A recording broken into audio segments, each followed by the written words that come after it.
ಯಾಜಕಕಾಂಡ ಅಧ್ಯಾಯ 10. ನಾದಾಬ್ ಅಬಿಹು ಎಂಬ ಆರೋನನ ಮಕ್ಕಳಿಬ್ಬರು ಕಟ್ಟಿಕೊಂಡ ಪಾಪ.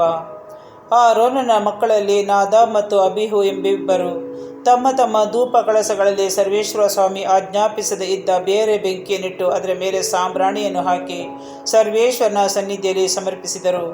ಆಗ ಸರ್ವೇಶ್ವರನ ಸನ್ನಿಧಿಯಿಂದ ಬೆಂಕಿ ಹೊರಟು ಅವರನ್ನು ನಾಶ ಮಾಡಿತು. ಅವರು ಸರ್ವೇಶ್ವರನ ಸನ್ನಿಧಿಯಲ್ಲೇ ಸತ್ತರು. ಆಗ ಮೋಶೆ ಆರೋನನಿಗೆ, ನನ್ನ ಬಳಿ ಇರುವವರ ಮುಖಾಂತರವೇ ನನ್ನ ಪರಿಶುದ್ಧತೆಯನ್ನು ತೋರ್ಪಡಿಸುವೆ, ಜನರೆಲ್ಲರ ಸಮ್ಮುಖದಲ್ಲೇ ನನ್ನ ಮಹಿಮೆಯನ್ನು ಶ್ರುತಪಡಿಸುವೆ ಎಂಬ ಸರ್ವೇಶ್ವರನ ನುಡಿಗೆ ಇದೊಂದು ದೃಷ್ಟಾಂತವೇ ಸರಿ ಎಂದನು. ಆದರೆ ಆರೋನನು ಮೌನವಾಗಿದ್ದನು.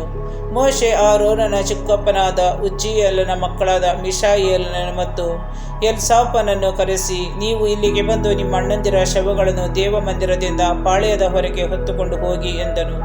ಮೋಶೆಯ ಅಪ್ಪಣೆಯ ಮೇರೆಗೆ ಅವರು ಬಂದು ಸತ್ತವರ ನಿಲುವಂಗಿಗಳನ್ನು ತೆಗೆಯದೆ ಅವರ ಶವಗಳನ್ನು ಎತ್ತಿ ಪಾಳೆಯದ ಹೊರಗೆ ಹೊತ್ತುಕೊಂಡು ಹೋದರು. ಮೋಶೆ ಆರೋನನಿಗೂ ಅವನ ಮಕ್ಕಳಾದ ಎಲ್ಲಾಜಾರ್ ಮತ್ತು ಈತಾಮಾರ್ ಎಂಬುವರಿಗೂ, ನೀವು ಸಂತಾಪ ಸೂಚಿಸಲು ಕೂದಲನ್ನು ಕೆದರಿಕೊಳ್ಳಬಾರದು, ಬಟ್ಟೆಗಳನ್ನು ಹರಿದುಕೊಳ್ಳಬಾರದು. ಹಾಗೆ ಮಾಡಿದರೆ ನೀವು ಕೂಡ ಸಾಯುವಿರಿ. ಅದು ಮಾತ್ರವಲ್ಲ, ಇಡೀ ಜನ ಸಮೂಹದ ಮೇಲೆ ಸರ್ವೇಶ್ವರ ಸಿಟ್ಟುಕೊಳ್ಳುವರು. ಸರ್ವೇಶ್ವರನಿಂದ ಹೊರಟ ಬೆಂಕಿಯ ನಿಮಿತ್ತ ನಿಮ್ಮ ಸೋದರರಾದ ಇಸ್ರಾಯೇಲ್ ಸಮಾಜದವರೇ ದುಃಖಿಸಲಿ. ಸರ್ವೇಶ್ವರನ ಅಭಿಷೇಕ ತೈಲ ನಿಮ್ಮ ಮೇಲಿರುವುದರಿಂದ ನೀವು ದೇವದರ್ಶನದ ಗುಡಾರದ ಬಾಗಿಲನ್ನು ಬಿಟ್ಟು ಹೋಗಬಾರದು, ಹೋದರೆ ಸಾಯುವಿರಿ ಎಂದನು. ಮೋಶೆಯ ಮಾತಿನಂತೆಯೇ ಅವರು ನಡೆದುಕೊಂಡರು. ಯಾಜಕರು ಪಾಲಿಸಬೇಕಾದ ನಿಯಮಗಳು. ಆರೋನನಿಗೆ ಸರ್ವೇಶ್ವರ, ನೀನು ನಿನ್ನ ಪುತ್ರರು ದ್ರಾಕ್ಷಾರಸವನ್ನಾಗಲಿ ಮದ್ಯವನ್ನಾಗಲಿ ಕುಡಿದು ದೇವದರ್ಶನದ ಗುಡಾರದೊಳಗೆ ಬರಬಾರದು. ಹಾಗೆ ಬಂದರೆ ಸಾಯುವಿರಿ. ಇದು ನಿನಗೂ ನಿನ್ನ ಸಂತತಿಯವರೆಲ್ಲರಿಗೂ ಶಾಶ್ವತ ನಿಯಮ. ದೇವರಿಗೆ ಮೀಸಲಾದ ವಸ್ತ್ರಗಳಾವುವು, ಸಲ್ಲದ ವಸ್ತ್ರಗಳಾವುವು, ಶುದ್ಧ ಅಶುದ್ಧಗಳಾವುವು ಎಂಬುದನ್ನು ನೀವು ವಿವೇಚಿಸಬೇಕು. ಸರ್ವೇಶ್ವರನಾದ ನಾನು ಮೋಶೆಯ ಮುಖಾಂತರ ಇಸ್ರಾಯೇಲರಿಗೆ ಕೊಟ್ಟ ಎಲ್ಲ ಆಜ್ಞೆಗಳನ್ನು ಜನರಿಗೆ ಬೋಧಿಸಬೇಕು. ಇದು ನಿಮ್ಮ ಕರ್ತವ್ಯ ಎಂದು ಹೇಳಿದರು. ಮೋಶೆ ಆರೋನನಿಗೂ ಅವನ ಉಳಿದ ಪುತ್ರರಾದ ಎಲ್ಲಾಜಾರ್ ಮತ್ತು ಈತಾಮಾರ್ ಅವರಿಗೂ ಹೀಗೆಂದು ಹೇಳಿದನು. ಸರ್ವೇಶ್ವರನಿಗೆ ದಹನ ಬಲಿದಾನವಾಗಿ ಸಮರ್ಪಿತವಾದ ದ್ರವ್ಯಗಳಲ್ಲಿ ಮಿಕ್ಕಿರುವ ನೈವೇದ್ಯ ದ್ರವ್ಯವನ್ನು ತೆಗೆದುಕೊಂಡು ಅದರಿಂದ ಹುಳಿಯಿಲ್ಲದ ರೊಟ್ಟಿಗಳನ್ನು ಮಾಡಿಸಿ ಬಲಿಪೀಠದ ಬಳಿಯಲ್ಲಿ ಊಟ ಮಾಡಿ, ಅದು ಮಹಾ ಪರಿಶುದ್ಧವಾಗಿರುವುದರಿಂದ ಪವಿತ್ರ ಸ್ಥಳದೊಳಗೆ ಅದನ್ನು ಊಟ ಮಾಡಿ. ಜನರು ಸರ್ವೇಶ್ವರನಿಗೆ ಸಮರ್ಪಿಸುವ ಹೋಮ ದ್ರವ್ಯಗಳಲ್ಲಿ ಅದು ನಿಮಗೂ ನಿಮ್ಮ ಮಕ್ಕಳಿಗೂ ಸಲ್ಲತಕ್ಕದೆಂದು ಅಪ್ಪಣೆಯಾಗಿದೆ. ನೀವು ಯಾಜಕನಿಗೆಂದೇ ಪ್ರತ್ಯೇಕವಾಗಿ ಆರತಿ ಎತ್ತಿ ಅರ್ಪಿಸಿದ ಎದೆಯ ಭಾಗವನ್ನು ಮತ್ತು ತೊಡೆಯನ್ನು ಯಾವುದಾದರೊಂದು ಶುದ್ಧ ಸ್ಥಳದಲ್ಲಿ ಊಟ ಮಾಡಬಹುದು. ನೀವು ನಿಮ್ಮ ಕುಟುಂಬದವರು ಅದನ್ನು ತಿನ್ನಬಹುದು, ಏಕೆಂದರೆ ಇಸ್ರಾಯೇಲರು ಸಮರ್ಪಿಸುವ ಶಾಂತಿ ಸಮಾಧಾನದ ಬಲಿ ದ್ರವ್ಯಗಳಲ್ಲಿ ಇವು ನಿಮಗೂ ನಿಮ್ಮ ಮಕ್ಕಳಿಗೂ ಸಲ್ಲಬೇಕೆಂದು ನೇಮಕವಾಗಿದೆ.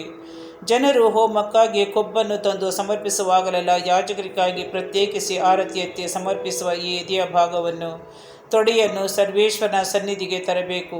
ಸರ್ವೇಶ್ವರನ ಆಜ್ಞಾನುಸಾರ ಅವು ನಿಮಗೂ ನಿಮ್ಮ ವಂಶಜರಿಗೂ ಸಲ್ಲತಕ್ಕದ್ದು. ಇದು ಶಾಶ್ವತ ನಿಯಮ ಎಂದು ಹೇಳಿದನು. ಜನರೆಲ್ಲರ ದೋಷ ಪರಿಹಾರಕ್ಕಾಗಿ ಸಮರ್ಪಿತವಾದ ಹೋತದ ಬಗ್ಗೆ ಅದು ಏನಾಯಿತೆಂದು ಮೋಶೆ ವಿಚಾರಿಸಿದಾಗ ಅದನ್ನು ಸುಟ್ಟು ಬಿಟ್ಟರೆಂದು ತಿಳಿದು ಬಂದಿತು. ಇದನ್ನು ಕೇಳಿ ಮೋಶೆ ಆರೋನನ ಉಳಿದ ಮಕ್ಕಳಾದ ಎಲ್ಲಾಜಾರ್ ಹಾಗೂ ಈತಾಮಾರ್ ಎಂಬುವರ ಮೇಲೆ ಸಿಟ್ಟುಗೊಂಡನು. ಆ ದೋಷ ಪರಿಹಾರಕ ಬಲಿ ಮಹಾಪರಿಶುದ್ಧವಾದುದಲ್ಲವೇ? ನೀವು ಜನಸಮೂಹದ ಪಾಪಗಳನ್ನು ಪರಿಹಾರ ಮಾಡುವಂತೆ ಅವರ ಪರವಾಗಿ ಸರ್ವೇಶ್ವರನ ಸನ್ನಿಧಿಯಲ್ಲಿ ದೋಷ ನಿವಾರಿಸುವಂತೆ ಅದು ನಿಮ್ಮ ಭಾಗವಾಗಿ ನೇಮಕವಾಗಿದೆಯಲ್ಲವೇ? ಅದನ್ನೇಕೆ ನೀವು ಪರಿಶುದ್ಧ ಸ್ಥಳದಲ್ಲಿ ತಿನ್ನಲಿಲ್ಲ? ಅದರ ರಕ್ತವನ್ನು ಪವಿತ್ರ ಸ್ಥಾನದೊಳಗೆ ತರಲಿಲ್ಲವಾದ ಕಾರಣ ನಾನು ಆಜ್ಞಾಪಿಸದಂತೆ ನೀವು ಅದರ ಮಾಂಸವನ್ನು ದೇವಸ್ಥಾನದ ಪ್ರಾಕಾರದೊಳಗೆ ತಿನ್ನಬೇಕಾಗಿತ್ತು ಎಂದನು.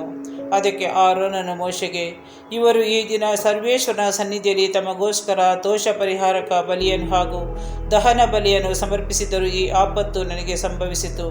ಹೀಗಿರುವಲ್ಲಿ ನಾನು ದೋಷ ಪರಿಹಾರಕ ಬಲಿ ಮಾಂಸವನ್ನು ಈ ದಿನ ಊಟ ಮಾಡಿದ್ದರೆ ಅದು ಸರ್ವೇಶ್ವರನಿಗೆ ಸರಿ ತೋರುತ್ತಿದ್ದೆ ಎಂದು ಉತ್ತರ ಕೊಟ್ಟನು. ಆರೋನನ ಈ ಮಾತು ಮೋಶೆಗೆ ತೃಪ್ತಿ ತಂದಿತು.